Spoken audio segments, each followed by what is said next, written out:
Buenas tardes, bienvenidos a esta ponencia. El día de hoy hablaremos sobre el tema relacionado a la inversión en deuda versus inversión de renta variable. Adelante, por favor. Mi nombre es Raúl Galindo Cabañas, soy estudiante de la Universidad del Valle de México. Actualmente me encuentro cursando una maestría en Administración de Empresas con orientación en Finanzas. El día de hoy estamos a 19 de agosto de 2017 en la Ciudad de México. Adelante, por favor. Bueno, comenzaremos hablando sobre lo que es el mercado financiero. El mercado financiero es el lugar físico o virtual donde se lleva a cabo el intercambio de artículos financieros, de instrumentos financieros. ¿Por qué digo físico virtual? Normalmente estamos acostumbrados a que sea físico, porque como lo hemos manejado a través de la historia, como en las películas, por ejemplo, se ve muchas personas tratando de vender sus acciones y se la pasan gritando alrededor de un círculo para ver quién puede obtener el mejor precio, que es a lo que se refiere la venta de instrumentos financieros. Me refiero a lugares virtuales porque actualmente existe un mercado financiero, el cual es el Nasdaq, el cual opera los 365 días del año, 24 horas. ¿Y en qué afecta esto? En un mercado financiero virtual no existe la variancia entre lo que puede pasar del día a la mañana. Estos normalmente cierran a las 3 de la tarde y abren sus operaciones a las 8 de la mañana. En ese transcurso del tiempo pudieron haber pasado muchas cosas. Por ejemplo, que haya habido alguna problemática política que afecte a las empresas, que alguno de los socios haya fallecido, por así decirlo, que alguno de los socios haya tomado una decisión errónea, lo cual puede hacer que las personas se levanten y sus acciones estén totalmente bajo lo que habían terminado el día pasado. Adelante, por favor. Factores que influyen en las inversiones. Para empezar tenemos la inversión inicial. ¿En qué influye esto? No es lo mismo invertir 10 pesos a invertir 1.000.000 de pesos, a final de cuentas. La ganancia siempre va a ser exponencialmente dependiendo de la cantidad que invirtamos. El tipo de cambio dependiendo del país donde nos encontremos. ¿A qué me refiero con esto? Si nosotros estamos en Estados Unidos e invertimos en la Bolsa Mexicana de Valores, sabemos bien que últimamente el peso contra el dólar no ha sido muy favorable, ya que ha perdido mucho valor en los últimos años, sobre todo alrededor de 5 pesos, hablando del 2010 para acá. Factores micro y macroeconómicos que pueden afectar los instrumentos financieros que se deseen obtener. Esto puede ser algún atentado político, algún atentado cibernético incluso, que haya algún atentado contra la bolsa de Nasdaq, como le mencioné hace rato. Puede afectar todo este movimiento de las acciones, pueden incluso cancelar operaciones durante 3 días, y durante esos 3 días no se sabe lo que pueda pasar, es totalmente incongruente.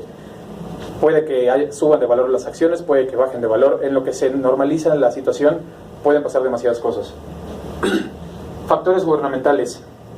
Algún golpe político que afecte a las empresas agropecuarias, por ejemplo, pesqueras, el petróleo, al final de cuentas.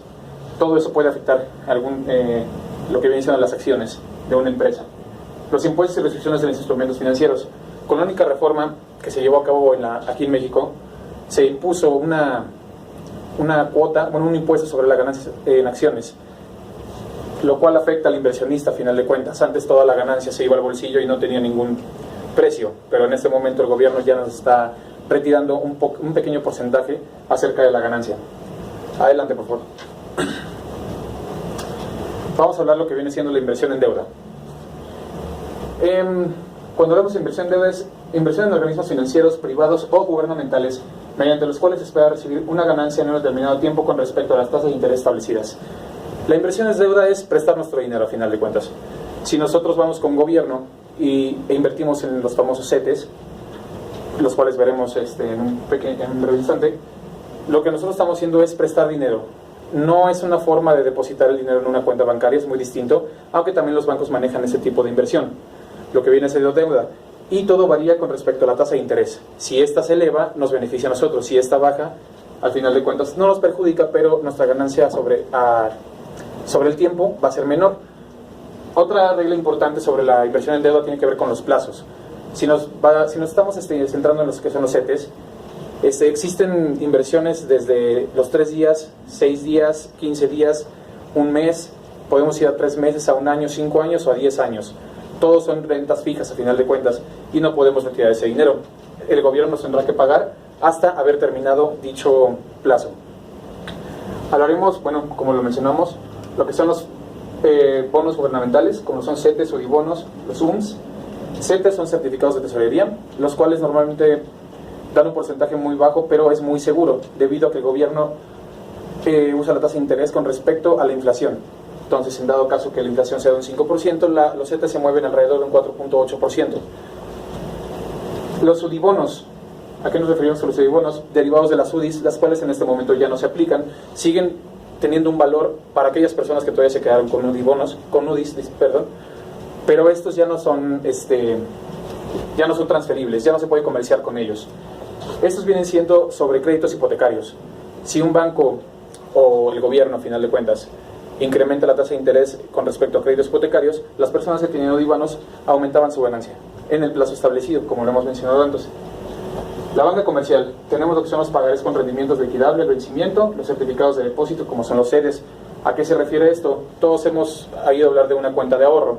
Si nosotros invertimos alrededor de 100,000 pesos en una cuenta, nos dan una tasa del, tal vez que será 5% anual, pero a final de cuentas tenemos un rendimiento seguro en un plazo asegurado.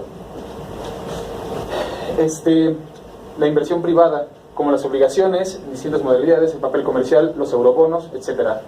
Existen aquellos que tienen garantías hipotecarias o bancarias, pero en otros casos son quirográficos, sin una garantía que los respalde. Eurobonos, ¿a qué nos referimos con esto? Simplemente es deuda que sale a la venta por el comercio europeo, bueno, por la Unión Europea se podría decir así. Todos ellos los certifican. En Estados Unidos, por ejemplo, algunos nombres, un nombre muy conocido son los Black Hawk, que son un bono muy grande, muy antiguo, son bonos de gobierno, los cuales pueden llegar a valer millones de dólares. Adelante, por favor. Inversión en renta variable. ¿Cuál es la diferencia entre la inversión en deuda? Renta variable nos estamos refiriendo a instrumentos financieros que se comercian en el mercado financiero, pero basándonos más que nada en las empresas privadas. O en los commodities. Commodities nos referimos a los bienes que son de uso común, como puede ser el café, el trigo, el arroz, el azúcar, la sal, cuestiones como esas. Bueno, normalmente lo que todos conocemos son estos tipos de acciones. Tenemos dos tipos de acciones en las empresas. Las que son más comunes son las preferentes y las comunes. Las acciones preferentes, estas van a gozar antes que nadie de las ganancias de la empresa, a final de cuentas. Durante el mes, por ejemplo, durante el año, van a gozar de las ganancias, pero no tienen derecho a voz ni voto. Tenemos las otras que son las acciones comunes. Acciones comunes, ¿a qué nos referimos? Estas van a ser pagados, su ganancia se les va a pagar al final, después de las acciones preferentes. Sin embargo, estas tienen voz y voto en las reuniones. ¿Qué ventaja tiene esto? Si yo tengo acciones preferentes, estoy dependiendo de que las demás personas tomen buenas decisiones. Si yo tengo acciones comunes, yo puedo participar en la toma de decisiones de las empresas para llegar a generar un incremento en esas acciones, en el valor de estas acciones. Entonces, a final de cuentas, es un poco beneficioso el involucrarme con la empresa y con las transacciones. Adelante, por favor. Factores que afectan el precio de las acciones. La especulación de los inversionistas. Cuando hablamos de especulación, nos estamos refiriendo a chismes, se podría decir. Hay un ejemplo muy grande que es Warren Buffett. Este personaje es de las personas más ricas del mundo, por ejemplo. Él es capaz de hacer que las personas compren o vendan sus acciones con el simple hecho de inyectar dinero en alguna empresa. ¿A qué me refiero? Si Warren Buffett viene e inyecta acciones en Procter & Gamble, las personas van a creer que hay algo bien ahí, ya que esta persona tiende a motivar a los demás. Otro de los factores, la circulación que existe de dicho título con respecto a la compraventa en el mercado. ¿Qué tantas acciones hay? Si Procter & Gamble tiene 300 acciones nada más y de repente yo expido 200 acciones más, puede que el valor de mi acción baje, pero la ventaja de las empresas es que siempre nos tienen que dar en acciones la cantidad que tenemos. Entonces incrementaría mi cartera de acciones. ¿Cuál es la desventaja de si hay muchas acciones en el mercado? Que si yo quiero acciones comunes, las que vienen siendo las que tienen voz y voto, es muy difícil llegar a juntar un porcentaje con el cual mi voz pueda ser escuchada dentro de una reunión. Los factores macroeconómicos que afecten directamente a la empresa, como lo mencionábamos hace rato, un golpe político, una mala decisión de la empresa, algún tratado de libre comercio que se cierre, por ejemplo, como hemos estado pasándolo últimamente.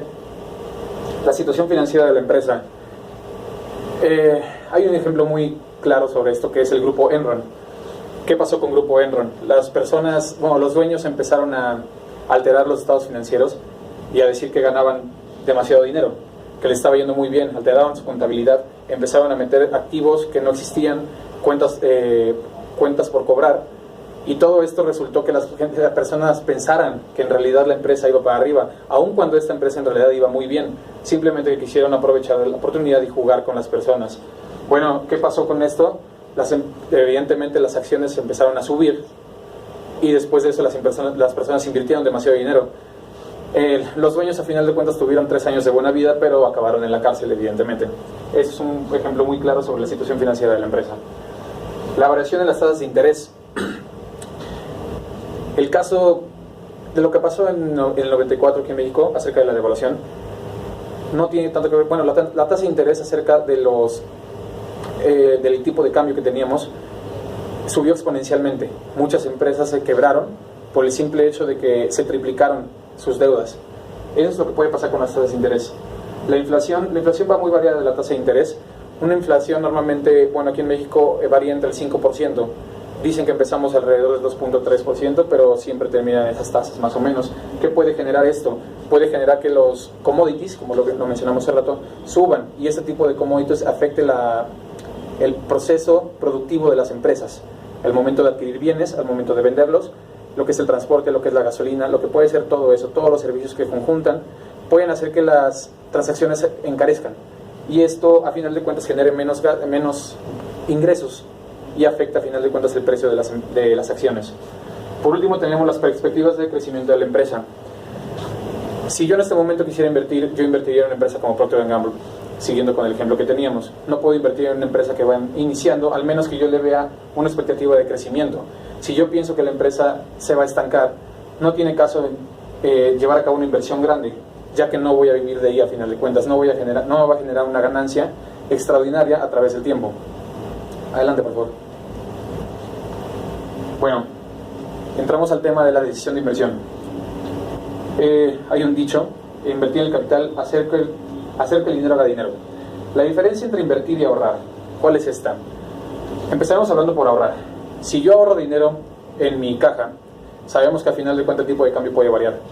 Mi dinero no va a valer lo mismo el día de hoy que en 100 años, o que en 30 años, en 20 años, ya que los tipos de cambio me afectan, la inflación me afecta, y eso el billete no lo resiente mucho. Los salarios supuestamente deben de verse beneficiados con año al año con la inflación. Algunas veces no se hace.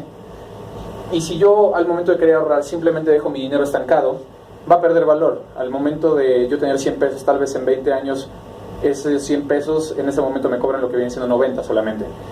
Ese es el problema entre tener ahorrado el dinero solamente, digamos, en una caja fuerte, por así decirlo.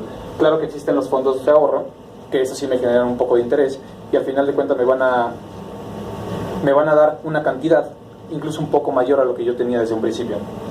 Ahora, vamos a lo que es la inversión en capital. ¿En qué me puede ayudar esto? Hay formas de invertir en capital y que muy ciertamente puede que no vaya a perder el dinero, como son los CETES, por ejemplo. Sé que a final de cuentas durante cada año me va a dar el 4.68%, por así decirlo, de los 100 pesos que yo invertí, pero sé que mi dinero va a estar seguro a un plazo de un año y que me va a dar una pequeña ganancia.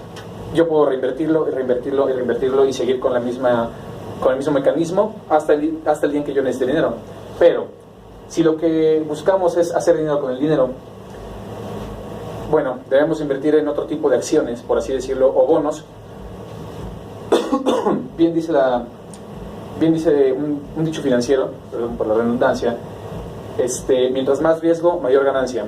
Las empresas, a final de cuentas cuentan con una calificación por Ernst & Young, o calificadores importantes alrededor de todo el mundo, las cuales las califican desde A, A-, AA, BB, B-, y pueden ir así hasta, bueno, usan distintos tipos de letras para calificarlas. Una calificadora que a una empresa le ponga una calificación de AA+, se está refiriendo a que esta empresa está estable, tiene crecimiento futuro y es una buena inversión, al final de cuentas. Entonces, si una inversión en este tipo de acciones me está dando un rendimiento del 15% anual o del 20% anual, sería una buena opción para no tener mi dinero estancado y para yo poder seguir adelante con la seguridad de que voy a tener un poco de ganancia. Adelante, por favor. Bueno, conclusiones. ¿En qué debo invertir? Los mexicanos tienen un miedo inmenso a la inversión. Sabemos que la bolsa de valores, mexicana de valores no es muy estable. A principios de año es una cosa y a finales de año es la peor empresa, si es que invertir tal vez en ella al principio. Entonces muchos prefieren ahorrar su dinero, tenerlo estancado en el banco, pero como les comenté hace rato, esto hace que el dinero pierda valor a través del tiempo. Arriesgarse un poco, ¿por qué no? Invertir en las acciones que me generen una ganancia, un poco de ganancia, pero que tengan un riesgo mínimo también. Un riesgo de perder de un 15% por una ganancia de un 7% anual sería algo favorable para el inversionista, para uno mismo. El panorama de inversión actual, como lo mencioné en México, la gente tiene mucho miedo a invertir. Prefieren, bueno, hablando de invertir, se puede hablar de invertir también en bienes fijos, por ejemplo, en activos fijos, como puede ser una propiedad, un terreno. Mucha gente últimamente ha invertido en terrenos, ya que estos son los que no pierden valor a través del tiempo, siendo que crece normalmente. Los inmuebles, estos sí pierden valor, el terreno siempre se mantendrá igual y subiendo, como ya lo mencioné, pero el inmueble, al momento de deteriorarse, de sufrir atentados, algún problema meteorológico, se le tiene que dar mantenimiento y puede llegar a bajar su costo. La inversión en el extranjero. Invertir en el extranjero, en una bolsa que no sea la Bolsa Mexicana de Valores, por ejemplo, es una buena opción. Como ya mencioné con las calificadoras, habría que hacer un estudio, un proyecto de investigación acerca de en qué empresas invertir. Hay muy buenas opciones, como tenemos lo que viene siendo Apple, lo que viene siendo Procter & Gamble, que son empresas internacionales, las cuales generalmente generan ganancia. Otros tipos de inversión. ¿A qué nos referimos con esto? No solamente están las acciones, tenemos también los commodities, tenemos los que vienen siendo los futuros, los warrants. Hablando de uno muy peculiar que es el futuro, ¿a qué nos referimos por esto? Literalmente la bolsa de valores es un casino. ¿Por qué? Si yo voy a apostar a que el Real Madrid le va a ganar al Barcelona en el partido del sábado que viene, yo tengo una expectativa de que el Real Madrid gane. Entonces yo apuesto, si el Barcelona gana, a final de cuentas perderé, pero si el Real Madrid gana, tendré una ganancia. ¿A qué me refiero con esto? Los futuros nos referimos a apostar qué valor tendrá un commodity, por ejemplo. Yo puedo decirle a una persona, a un vendedor, que quiero comprar futuros por trigo en 17 pesos el kilo en este momento, a 6 meses. En ese momento en el que se fija, se pacta contractualmente esta transacción. Si en 6 meses el kilo de trigo se encuentra en 13 pesos, yo tengo que comprarlo de 17 pesos porque yo pacté. Hay una forma de retractarse siempre y cuando se pague un tipo de indemnización por cancelación de la transacción. Pero, ¿cuál es la contraparte? Si yo aposté a que costaba 13 pesos en un futuro y cuesta 17, yo estaré ganándole 4 pesos a cada kilo de trigo, de los cuales como futuro yo adquirí en ese momento. Y bueno, adelante por favor. Esta es la bibliografía donde obtuve los datos, bueno, algunos de los datos y la teoría que expuse en este momento. Finamex, lo que viene siendo Banxico, El Economista, Rankia, las definiciones de bonos, ese tipo de cuestiones. Adelante, por favor. Por mi parte sería todo. Espero que haya sido de su interés esta plática y se los agradezco mucho.